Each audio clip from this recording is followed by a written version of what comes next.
Many of my friends and many political experts warned me that this campaign would be a journey to hell. Said that. But they're wrong. It will be a journey to heaven because we will help so many people that are so desperately in need of help.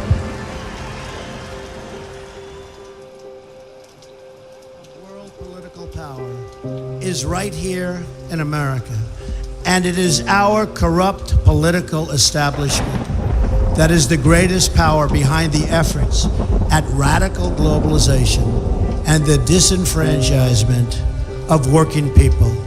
It has no soul. I knew these false attacks would come. I knew this day would arrive. It's only a question of when.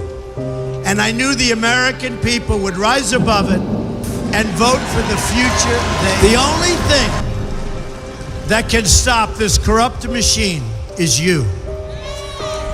The only force strong enough to save our country is us. The only people brave enough to vote out this corrupt establishment is you, the American people. We are going to have a policy, America first. This is our moment of reckoning as a society and as a civilization itself. I didn't need to do this, folks, believe me.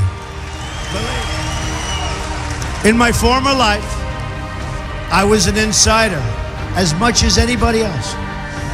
And I knew what it's like, and I still know what it's like to be an insider. It's not bad.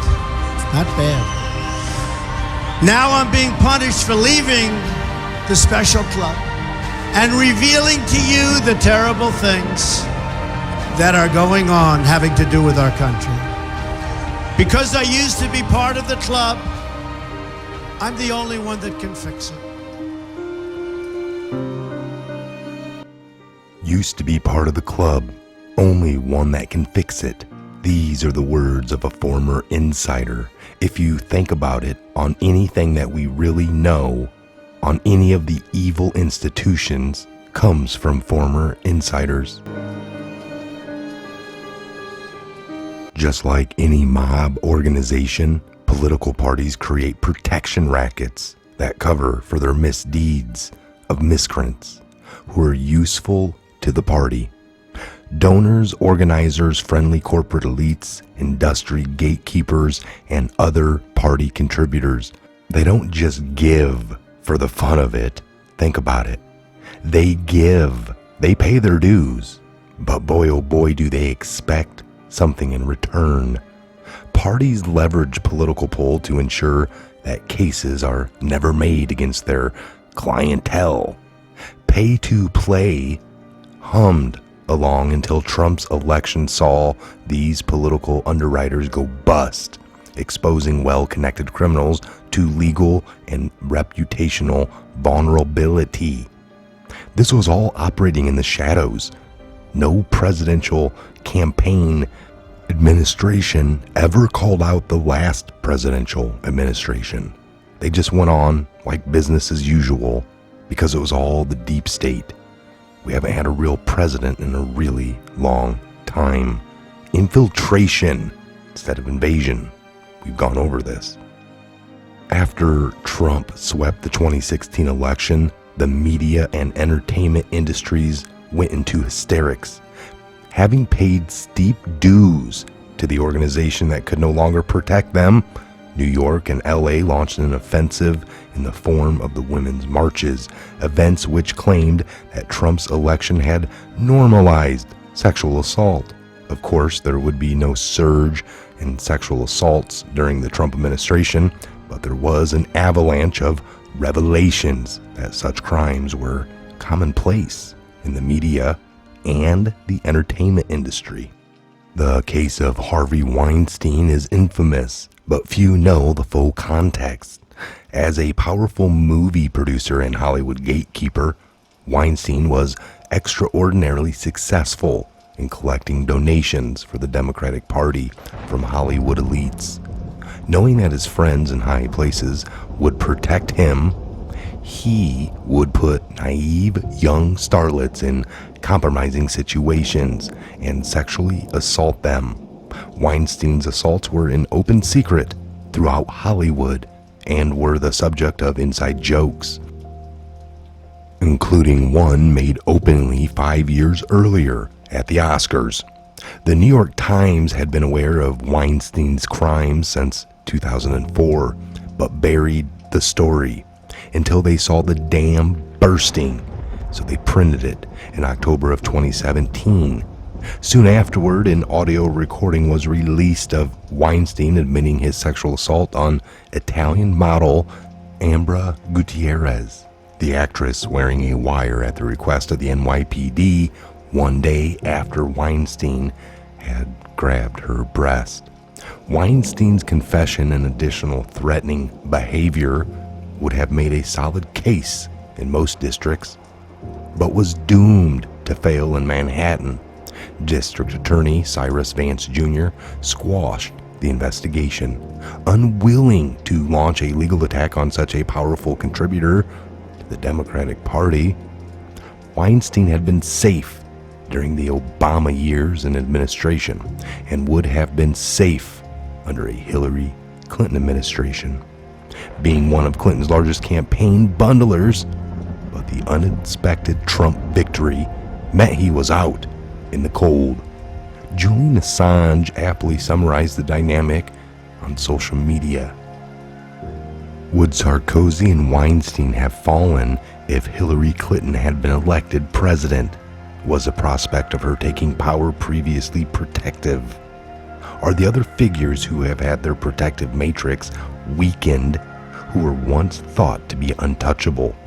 If so, who?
You're in my domain, got the whole crowd screaming out our name. It's a blowout, it's a hurricane, it's over before you know it. Why you shaking? We're a dynasty in the making. We're the royalty, now we're breaking down the enemy. Move over for the soldiers. Take a swing, I can take a hit. If we die, it's fine, we